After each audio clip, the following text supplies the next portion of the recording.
Hello, Kenny. Hey there, Yisroel, how are you? What a special occasion to have our first repeat guest, the illustrious, world famous. I have a whole list here, but I'm going to keep it short. Very excited to have Gabe Geller back. Gabe, welcome. Well, guys, it's an honor to be the first repeat guest. I didn't realize that. Wow. We're not, we're not even hard up for guests. We have a lot of people who actually want to get in here. But Yisroel probably does also, but I speak to Gabe every single day. And what else do I have to do Erev Pesach when there's cleaning, ton of food? By the way, because I'm cooking, this is in Baltimore. Yeah, wow. I'm cooking for people also in Baltimore. But what better to do than a kosher wine podcast? The masses demand it. Absolutely. Absolutely. That's right. And by the way, I'm doing tonight at 10:30 p.m. live. You know, people think, oh, whatever. It's a podcast. It's a live. It's live at 10:30 p.m. Instead of sleeping or relaxing, something like that. I'll be doing an Instagram live with Naomi Nachman. And the reason I'm mentioning it is because of you, Kenny. Yeah. The way that you're the chef and the Pesach chef in this particular case, for a lot of lucky people in Baltimore, Well, that's how Naomi Nachman got started, being a chef in the five towns she has a better accent than for I. Pesach for people.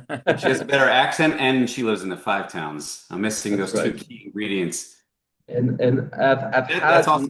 Where do you from? I've had Naomi's food, but I'm happy that I was zoche to have your food Thank you. far more time. Where do we find that as loyal subscribers to everything Geller does? Where do we find that podcast? Is that like uh, it will be tonight on Naomi Nachman's Instagram. oh on our Instagram? Okay, fine. Yeah, yeah. If you Well, have nothing else, as if you have a nothing else to do tonight. I guess we're lucky to get you first. I know you're also busy. We're all busy. Erev Pesach. We're not going to get into the usually the rabbi and I do a lot of, and we've both been very busy, but we're diving in. We're going to dive in, and I think the pertinent topic, and Rabbi, correct me if I'm wrong, the pertinent topic is Pesach. It is a wine lover's delight.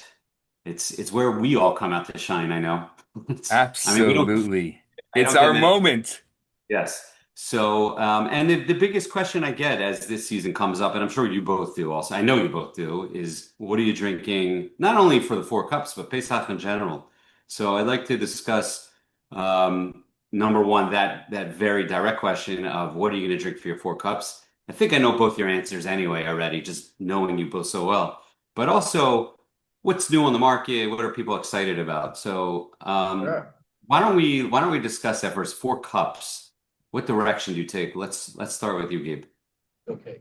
So I mention it every year in different capacities, and I've certainly told you so pretty much every year, I guess, Kenny. I do my usual thing that the first night, the first Seder, I do only Israeli wines.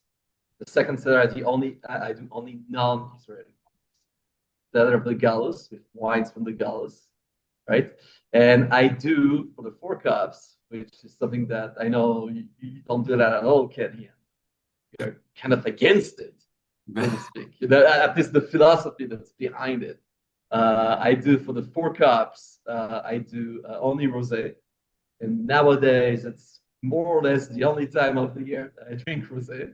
I used to be much bigger into it a number of years ago.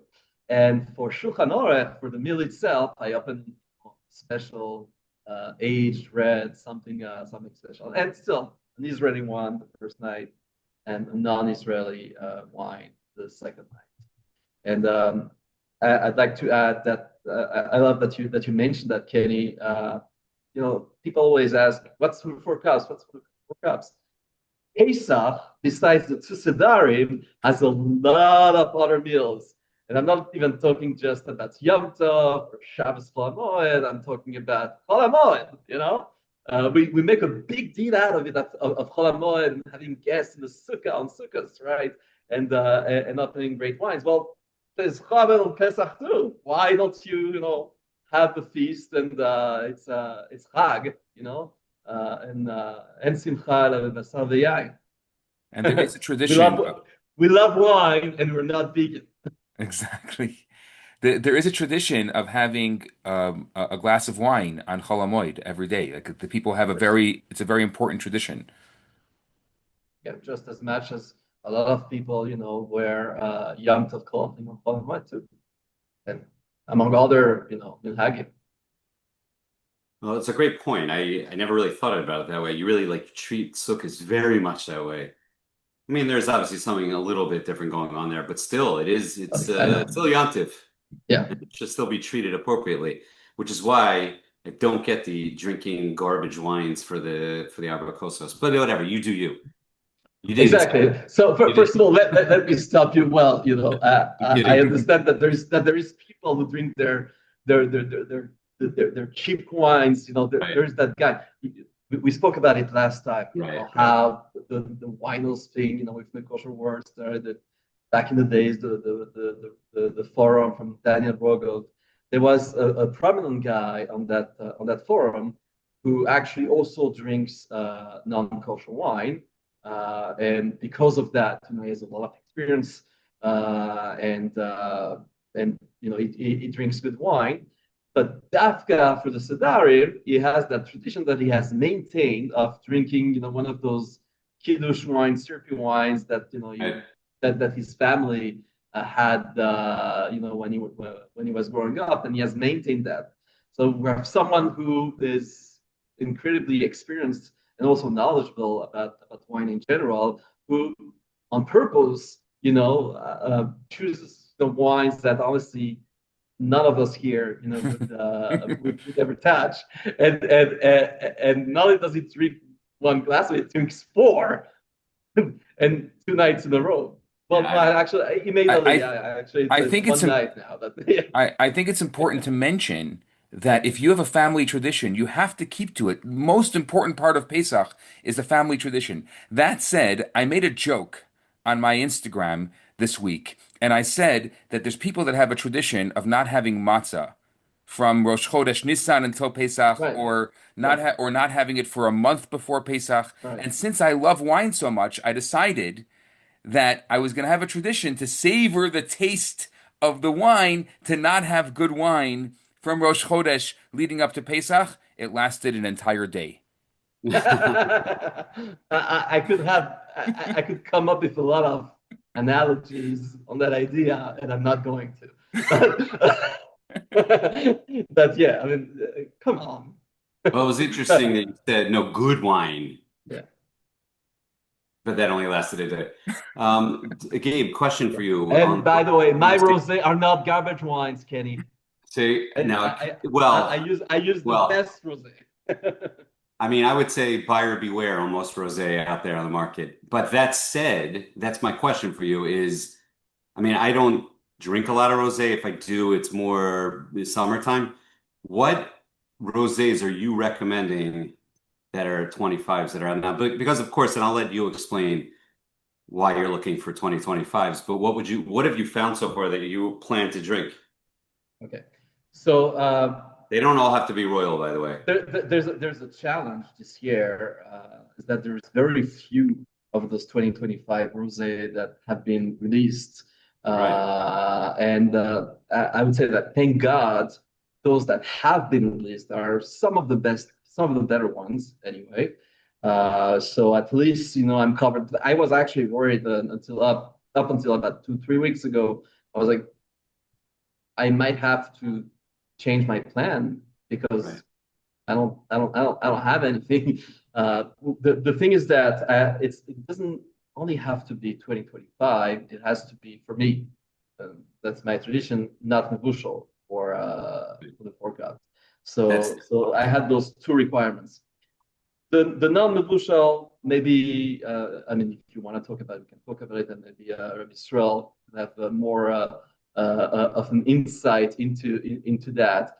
But as far as 2025 for rosé, meaning the most recent vintage, most recent harvest, is because generally speaking, the vast majority of rosé out there, using the word kosher or not, are meant to be drunk, as young as possible. That is not to say that exceptions, do not exist. They do exist. And I actually used one of those exceptions last year. I had the Raziel Rosé 2023 instead of 2024 because it was, in my opinion, the best non-negotiable Israeli rosé, and it's a rosé that, yes, it is expensive for a reason. It's much more complex and it is made to last. I don't know exactly how long that specific rosé can go for. I guess it's probably around 3-4 years, which is three times as long as most rosé. And that was the reason that I went for it. So this year I'm going with the Matar Rosé 2025, which is consistently, pretty much year in year out, one of the best rosé out of Israel. It's very much Provence style. It's a blend of Grenache Noir and Pinoise. It's also pretty moderate alcohol. It's 11.5% alcohol. Very bright, refreshing, light. Goes down easily.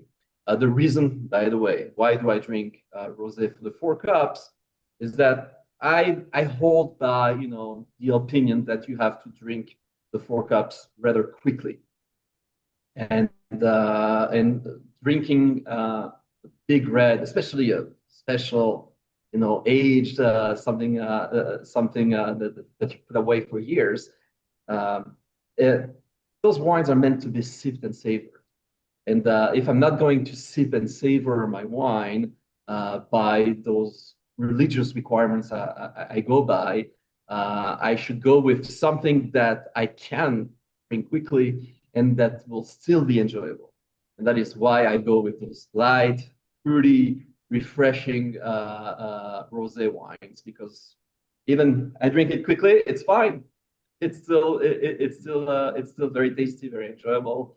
And I think that I will not do the wine a favor, certainly not myself, if I drank like a Chateau Malartic 2005 in this particular fashion.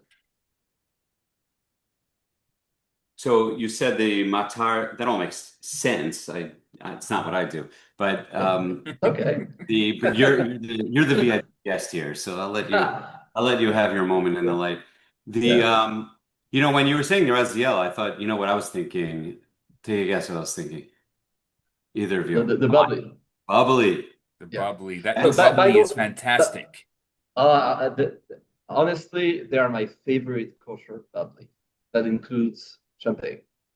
They do an incredible job with those wines. I mean, Brazil in general, but the sparkling wines in particular. I actually did try bubbly for the 4 cups, for at least one of the 4 cups, a number of years ago. I believe it was the Yarden Rosé, if I'm not mistaken. I think, yeah, probably like 9 years ago, something like that. And I found it that drinking it quickly, like that the bubbles were like a little bit overwhelming. Like Right. The effervescence was a little bit too aggressive to drink it in this manner. And I find I don't know if there's a scientific explanation to it. I didn't dig in really, but I find that even though those sparkling wines usually have 12% alcohol on average, I find that the effervescence brings the alcohol up. Like you actually get intoxicated quicker than with still wine. So those 2 factors I found to be a disadvantage, the downside, and that's why I'd rather not use bubbly. But I did consider it this year. I was like, when a few weeks ago I was like, there's no 2025 rosé out there.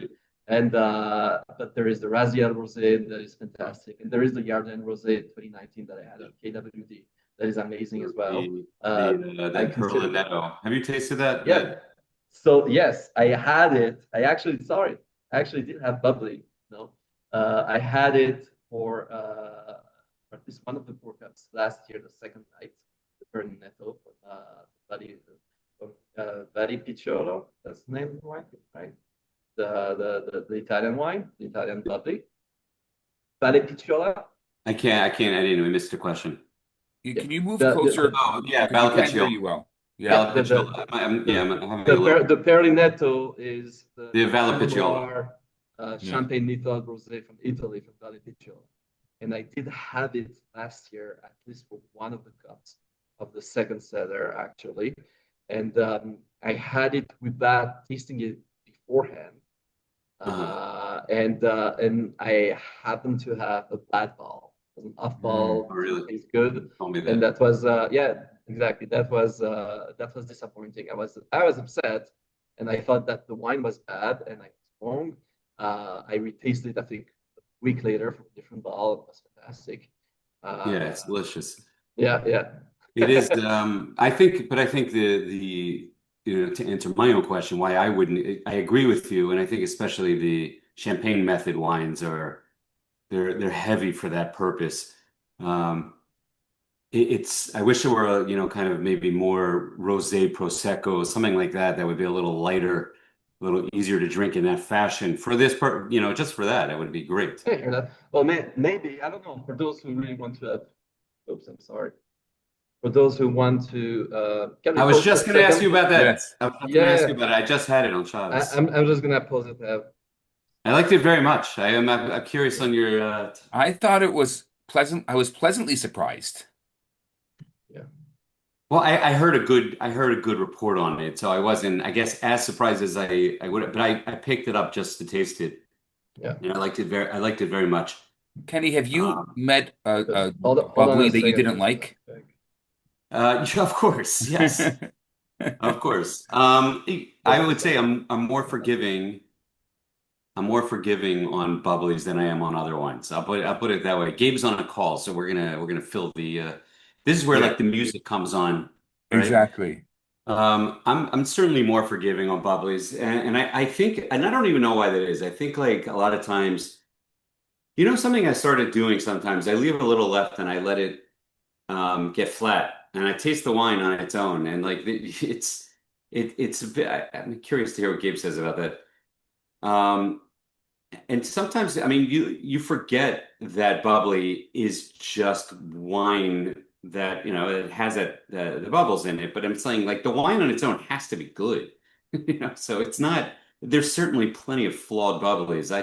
I think I'm more forgiving. And I think it's kind of like, how they spackle your ceiling when there's like, and they use this like what's called like a popcorn thing because it covers flaws. I always think about sometimes maybe I'm more forgiving on bubbly because sometimes the bubbles to some degree cover the flaw of the underlying wine, or at least make it more palatable. I've thought about that a lot. I don't know if that's true, but I think I am more forgiving with bubblies. But wait, what did I just want to ask? Oh, Gabe, are you back now? Yeah, I'm back. We should have taken a commercial break. One of our Exactly. sponsors. I sometimes have left, some bubbly left. It's interesting. Bubbly holds longer than people think it does in the fridge. True. It holds a couple days easily, and it maintains a lot of its fermentation. How do you keep it, by the way? Sorry? Kenny, how do you keep your bubbly in the fridge after oven?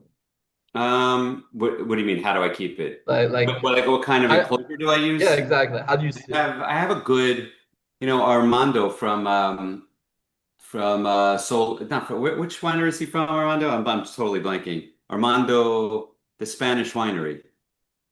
They're Memorias yeah, Vina Memorias. Vina. He gave me an enclosure that I find is the best for it. It has kind of a metallic clasp around the. Yeah, exactly. So that one I feel safe with, also not exploding because obviously it's still undergoing. There's still bubbles in it. It's still gonna push.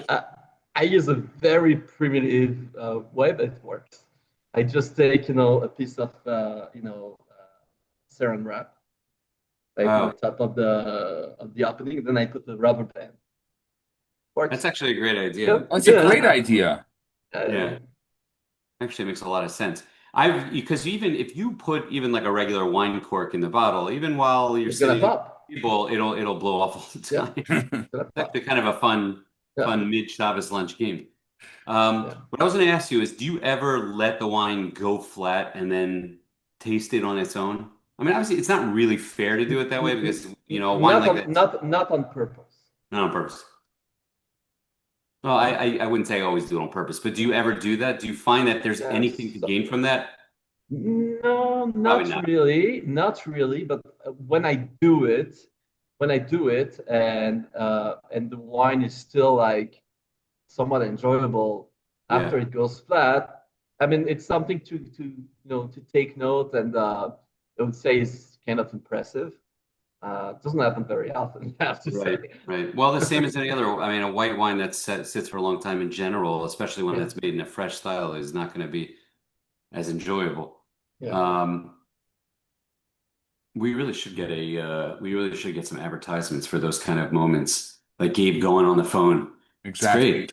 You And know, now a Exactly. word from our sponsor. right. See, you have the perfect voice for it too. Okay, Rabbi, what are your wine choices this year? Or Um, just general category, because I don't have specifically so anything. after our conversation last year, like it really inspired me, I have to say. So two things happened after our conversation. Number one is I kind of rethought my Seder picks last year, and now again rethinking them this year. And then I was in a place, undisclosed location last year, where not far from Kenny, and I decided to play Elijah the prophet because I'm never around anyone who has another Seder. I live in an area where there are not, I mean, there are Seders, but not many Seders that I can go and kind of hop around. And so after our Seder, I hopped around at 6 or 7 Seders, and I'm like just knocked on doors, and I'm like Eliyahu Hanavi here. And I was just curious to see what they were serving, and I was surprised at what people were serving. So I got a floor to floor vertical last year. I got I got a there was quite a few verticals actually. There was Wow. a Homedok, a Baron's vertical. That was interesting. Yeah, Rav Shan, yeah. Yeah. And there was also an Israeli vertical uh, as well. It was a Matar CB vertical. And that was so that idea. So I thought that maybe I would try something similar, and I was looking in my cellar to see if I had anything, and I did. I do have a closed Masora vertical, but I'm not sure if I want to do that for the Seder. Yeah, exactly. So and then I really like Gabe's idea of doing 1 day Israel and 1 day the world. I was curious from you actually. Is Israel wine production down between the Miluim and the war? Do you know any numbers coming out of Israel about wine production? No, no, not to my knowledge. At least from discussions that we've had with wineries there, I was not under the impression that it had a significant effect on the production itself, at least in terms of like production numbers, number of cases or bottles produced. I'm sure that there are effects, sales and consumption, uh, but in terms of production itself, I don't think so So for the I most part. decide, yeah, that I decided at the end that what I'm going to do is I'm going to do my first night only boutique Israeli wines, like small production Israeli Hmm. wines. Yeah, And then that makes sense.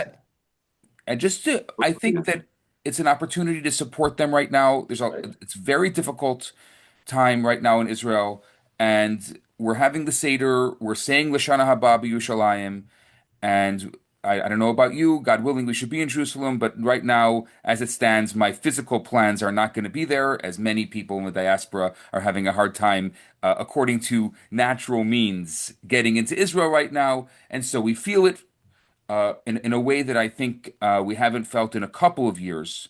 Maybe COVID, there was also that year that we couldn't get there, but this year, really, people cannot go. People who had Yeah. plans had their plans canceled, and so that's my first night this year is going to be Israeli boutique, and my second night I'm going to follow Gabe, and I'm going to just kind of do the kind of all over the place. From I'm going to do each one from a different country. Nice. Nice. Yeah, it's a fun way, to blend into the Seder, our crazy passion about wine, and the strong need that we have, at least the three of us, to There's try everything and tap into everything. Just like, there's that one year, 2019, I went to a Pesach program. It's the only time I went to a Pesach program, and obviously all the people who are like into wine, more or less, schmooze with me all the time. One of them was a fan of Sagot Cabernet Sauvignon, and not just of Sagot Cabernet Sauvignon, and it is the only wine that he drinks every Shabbos, every Yom Tov, every meal. That's it. Nothing else. No, not any other wine from Psagot, just that wine, and no other wine from no other winery, only the Psagot Cabernet Sauvignon. Blew my mind. That's an But That's interesting. yeah, very yeah, interesting. yeah. Um, I'm looking at my Israeli wine list on Cellar Tracker, and I see because I'm very good at entering them. I'm very bad at pulling them out because Right. I feel like they go out faster than they come in, but that's not true. I just am bad at it. Things get lost, whatever. I give things away. And I was just looking at, because I know I don't have this, it's the Jacques Capsuto. Mm. And I miss that wine. And I think that would have been such a nice, his wines were so like a more elegant style, and they would have been really nice Seder wines. Right. I I love actually Chardonnay. recall his rosé, Yeah. only the first one, the 2014, which was the first Capsuto wine I ever tasted. Uh, yeah, and I miss the man. I miss the man, essentially. The, Did you know it was a him? special guy. Yeah, yeah, I Yeah, met you him a knew few him. times. Yeah. I even shared a lunch with him in New York City, and we didn't even drink wine at that lunch. Right. Was at Le Marais, so he couldn't. He brought his wines, but we couldn't taste them because they're not bushel, and Right. they're very strict about it. Yeah. But we had a very nice cruise. Yeah, I miss those wines. Um, I'm pretty sure I have one left. Maybe I'll pull it out for my yeah, international super boutique. Can't yeah. get it anymore. Um, I'm thinking I'll say my at least famous amongst the three of us that I always very much I did a wine event last week for a Chabad place in Owings Mills, Maryland, and I said this part over. I try not to get into rabbinic stuff, especially since there was a rabbi standing next to me, just like my podcast. But I said this idea of like the not Shulchan Aruch, for Shehech Yanu, that it's such a meaningful bracha to me, and it's such a rare opportunity to say it. Combined with Kiddush, you're making it, meaning you're literally saying it over wine, and you're thanking God for being in that time and place. And at a Pesach Seder, when you are celebrating your Cherus and you're sitting with the most important people in the world to you, I'm using a great wine for that. I don't care how fast I have to drink it. I may not like maybe take that as seriously as you guys about Shiurim. I don't know. I think I do. I think I drink it fast enough. I don't think it's even as fast as people imagine it to be. You literally don't have to gulp it. According I to mean, most opinions, you have a couple of minutes. You don't have to drink right, in a couple seconds. minutes. Right. Um, And besides that, I do believe that if you're drinking, an appropriately aged wine, it's not going to smack you in the face. Like you're not drinking 2023 Napa Cab. Drinking something that has some age on it, it's mellowed a lot, it's softer, and it doesn't matter to me almost because I think the idea of Shehechianu and what you're there for is like I'm not using some wine, some like almost toss away wine. Now I'm saying, and again, that's not a rip on the great Gabe Geller, because as you know, I look up to you in many ways in this world, Well, especially I totally hear that, and that is also why, again, like I said, I do open one of those wines for the meal. at Shulchan Aruch. Yeah, Yeah. Do you have any idea what you're using for that yet this year? I have, absolutely. Usually I know 6 months in advance. This time it took me more time. I just decided basically last week. So like I said, the Matar Rosé first night.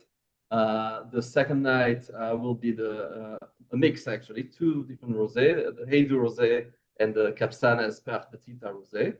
And then for Shulchan Aruch, for the meal, first night will be the Vitkin Shorashim 2016.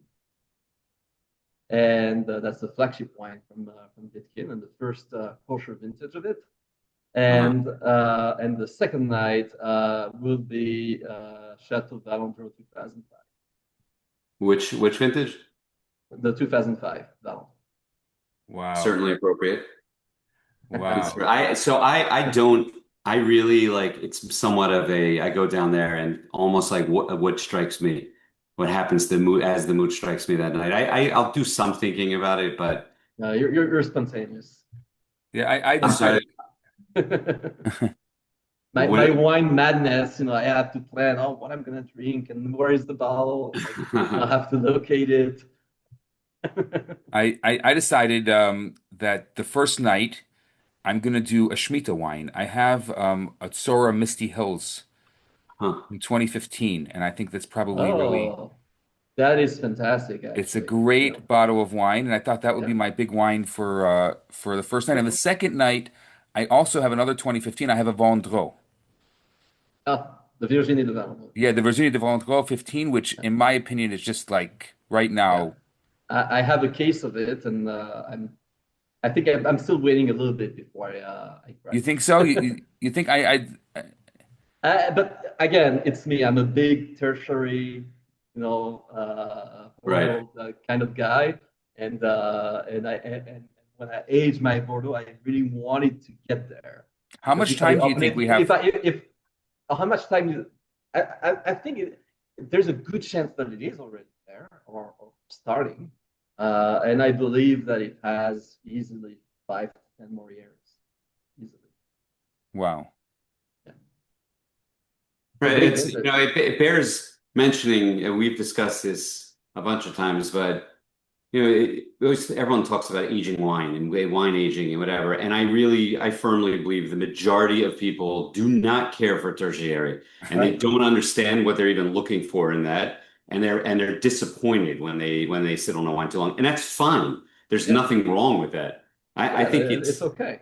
Right. And I think, of course, as we also always mention, the vast majority of wines are not meant for that. But I think, when people taste these wines, a lot of times they don't appreciate it. That's not an enjoyable feature to them, that tertiary.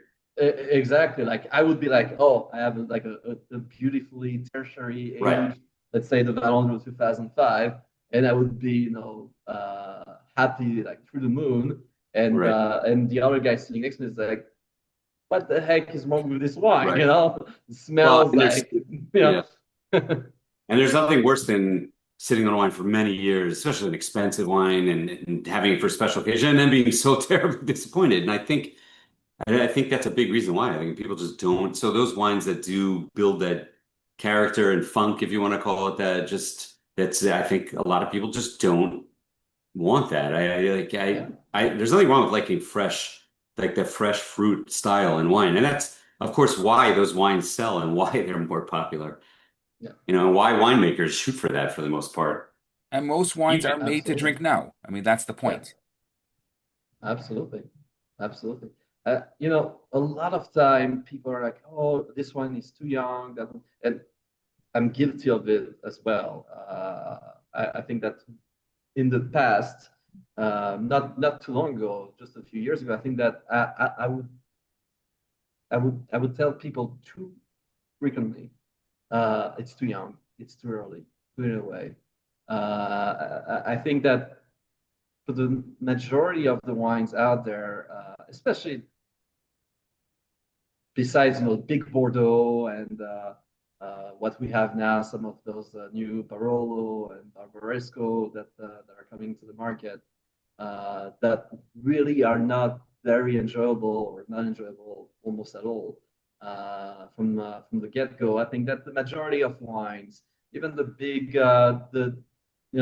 top Israeli like Castel Grand Vin or Yatir Forest or the big Cabernet Sauvignon from Napa Valley, whether it's like the Herzog Generation 9 Stag's Leap or the Marciano Estate, all of those wines, I think that they're still approachable on release when they are young.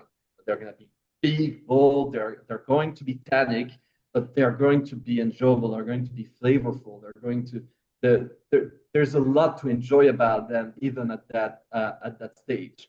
It may not be everyone's preferred stage. It's not my preferred stage, but I do acknowledge and recognize that it is enjoyable, and it is understandable that a lot of people actually, prefer that or don't even care about aging their wine, because yes, most wines are still enjoyable, right away upon release, and that is, by the way, the aim of most wineries is to release their wines when they believe that they are ready enough to be enjoyed. Again, knowing that 95+% of people will drink those wines within hours, days, maybe weeks from purchase. Maybe this is controversial, but do you think that there's some kosher wineries that probably can't afford to sit on the wines and they're Of releasing course, them too soon? the majority of them also Everyone. cannot afford it. Yeah, the majority. So it Yeah, does. I guess if you want to ask that, then why? Of course, because Chateau Pontet, you ask them, they'll be like, wine's ready now. But like you and I aren't going to drink that now, and it's almost a crime if you want to use that term. But they're selling wine. They're a business, right? Right. What are they going to sit on it for 10 years and then release it? Of course not. They're going to sell it. Yeah. There's I also an think everyone understanding, does. you mentioned Chateau Pontet. I don't think that they would say it's ready to drink. That's what those wineries like, let's say Léoville Parferet or Chateau Lascombe, they say that their second wine, like the Chevalier de Lascombe, Right. Pavillon de Léoville Parferet, are wines that are meant to be enjoyed, young on release. I think that, they say that mainly because they have to sell, and they have to tell people that they can. And yes, people can enjoy those wines young, but I still believe that those wines, even the second wines, benefit tremendously from aging. And I, at least personally, prefer to age the second wines as well. I'll give you a great Israeli example is Castel, because Yeah, I guess that. I've had great success aging the Petit Castel. So maybe even better than the Grand Vin. I don't know. I Wow. specifically that 24. You're not the first one to say this. I know a bunch of people who hold by the opinion that the Petit Castel is better than the Grand Vin. I mean, I wouldn't say that. I wouldn't say that. Yeah, no, that's some people do, and it's a personal preference, and I actually understand it because the Petit Castel is like softer by design, and people would go for that softness, so to speak, and that approachability. Absolutely. On the topic, and maybe I'm crazy, and maybe it was environmental because I was sitting with Eli Ben-Zakin himself. I found that the La Vie, what's it called? The La Vie, the entry one. Yeah. La Vie Rouge and La Vie Blanc. I feel like they've come a long way. I thought they were not good at the beginning when they were first released. I feel like they're eminently drinkable now. I was really surprised by that. Have you found that? Yeah, I would say so. Well, specifically the La Vie Blanc, by the way, has evolved a lot. It used to be a blend that had some Sauvignon Blanc, Straminer, I think maybe also Viognier, I'm not sure. And now, at least for the past 2 or 3 vintages, it's a straight Sauvignon Blanc, and a very nice one at that. Wow. Yeah. I haven't had it in years, so I'm curious now. Yeah. I hadn't either. Really, if you didn't care for those tropical, lychee, rose. That's what I was thinking about when you were talking. Yeah. It's a thing. There's a bunch of blends, especially from Israel, that have Gewürztraminer in it, and sometimes something like 5, 10, 15% of the blend. And Gewürztraminer is such a dominant, variety from an aromatic, perspective. It's such an aromatic variety that it totally takes over the wine. Yeah. It almost tastes like the wine is 100% Gewürztraminer because those aromatics are so powerful that it's like a way to make the cheap Gewürztraminer. Just take 15% Gewürz and then anything else you want, and you're gonna have the pastrami there with only 15% of it. I thought it should be, you know how they have these like hotel scents that you could plug in or whatever. They have those things that would Yeah, be perfect one. I would Yeah. love exactly. So Yeah, that's right. I did have Yaakov Oria's new Queen of Hearts, and I thought that the Gewürztraminer there did not take over the Right. wine. That's By the maybe way, one of the few. The Yeah. Vitkin White Journey usually has Gewurz in it, and Uh, also the Gewurz does not dominate in Vitkin. So there are um, exceptions. Thank God. I want to ask the rabbi this. The Shemitah wine at the Seder thing, is that a thing? Kind of So like that idea, but is that a I don't know if it is a thing. It became a thing for me. I'll tell you why. Because there's so many halachot around having a Shemitah wine. First of all, there are a lot of people who won't even touch it, and I understand.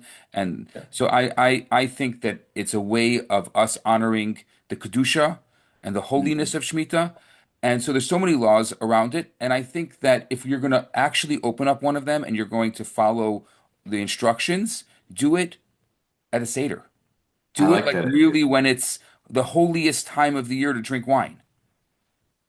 I like that idea. I have a 2008, I hope it's still good, but I have a Yarden Blanc de Blanc, Oh, 2008. Ah, And I have a 22 Agur Layam that I've actually been sitting on for a little bit. And then, but well, all right, I'll think yeah, about it. I don't know. yeah. you Now I'm have a to. little low by There's just a standards. I couple. think I did once the Grand Vin Castel 2008. I did the Belt Masada 2008 Yeah. as my Shulchan Aruch wine. Just So make yeah, sure that you yeah, just follow that. You yeah, if it's not good, you have to drink the whole thing. Right. Also, it's an opportunity. If you have a lot of people there, you just like I always say to them, look, I don't know what's going to happen when I open this, but we're all committing, right? You're all committing to this.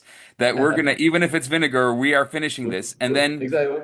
Yeah, well, But it's but okay, let's not get into it because we could also discuss that because there is the opinions that No, if let's it did get turn into it. into Now I want vinegar, to. then it's lost its kedusha, and you don't have that issue anymore. But let's not dive in because that's gonna that's gonna spiral in ways that I'm not sure we want, and I'm not sure if the people who may be listening to us. I'm sure there's a lot by now. You guys are very popular. I'm not sure that everyone. I'm sure a lot of them would love it, but I'm sure that there would not be a consensus. That's for sure. okay. That's interesting.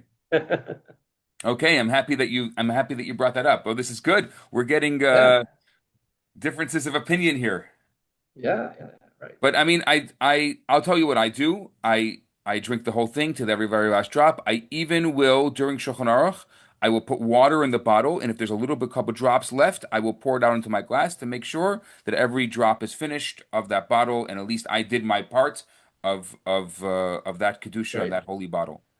great, great, fantastic, fantastic. Well, it's a good idea. I certainly, I'm just looking through my Israeli wines. I have so many ideas now, but I kind of like that Shemitah idea.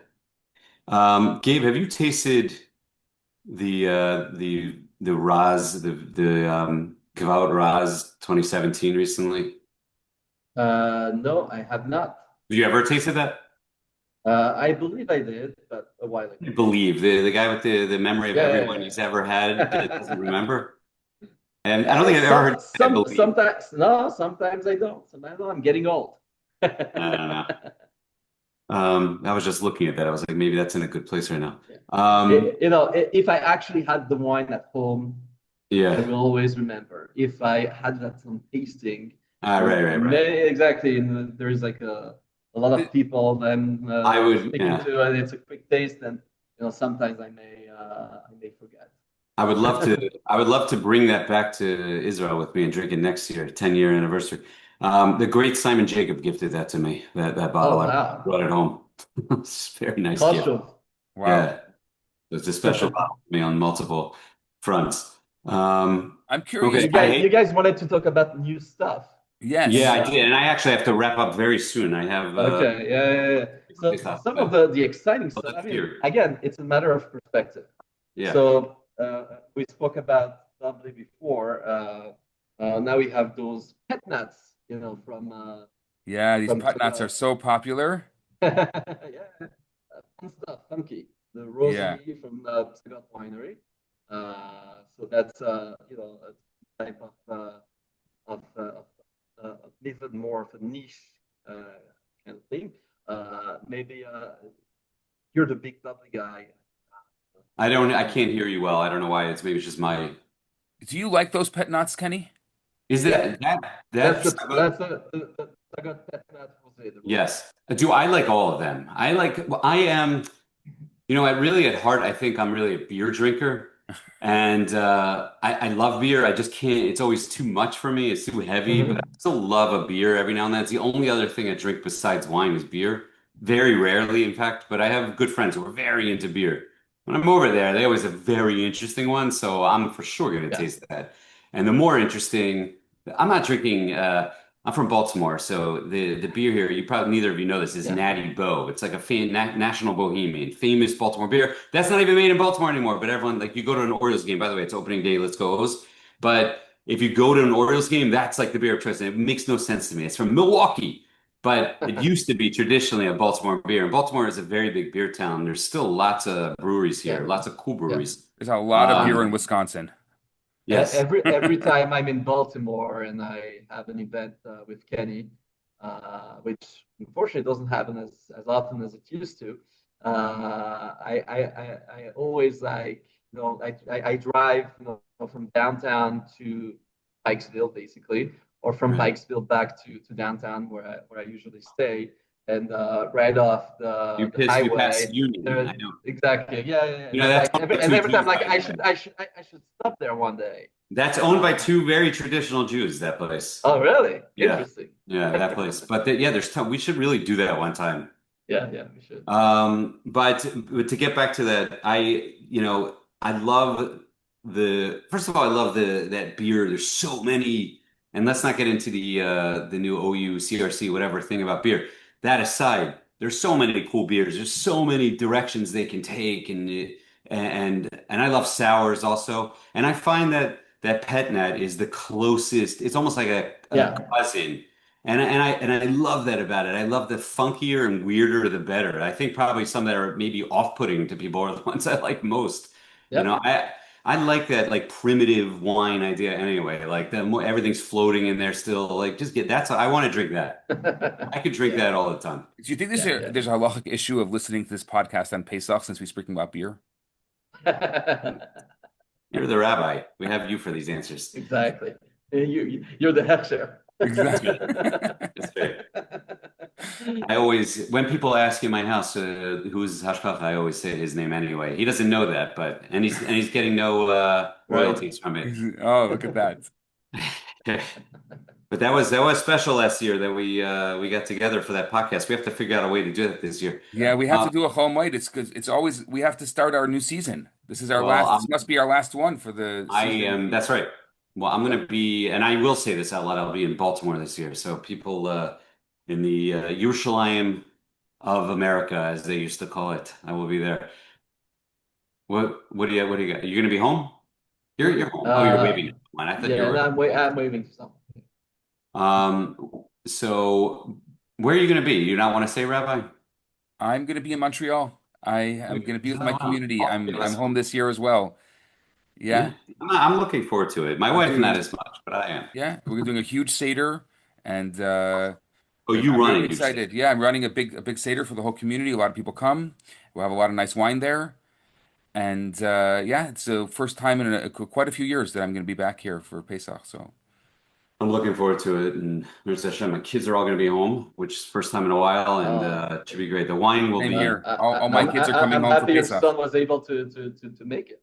Mm. I thought of I don't do this kind of stuff. I do use Instagram and whatever, but I thought of a reel that I would do where, people do these like funny types of things, and I'll be sitting with my wife, and she's like, at a Seder table. And I'm really bad at telling these things over. I should have probably thought this through in my head. But I would say, she would like look at me and say, like, really, another glass of wine? I'm like, what are you talking about? It's only my fourth cup. She's like, we haven't started the Seder yet. Something along those lines. Oh, that's cute. Well, Gabe didn't Oh, laugh, I so was whatever. thinking of maybe We'll edit that out in post-production. What were you say you're thinking what? no, because this is also it's a big deal. All of our kids are coming home for Pesach, Yeah. And this is our first time. Like we're those people now. I can't believe it. Like we're the people who the kids are coming home for Pesach. And Yeah. Well, Baruch Hashem.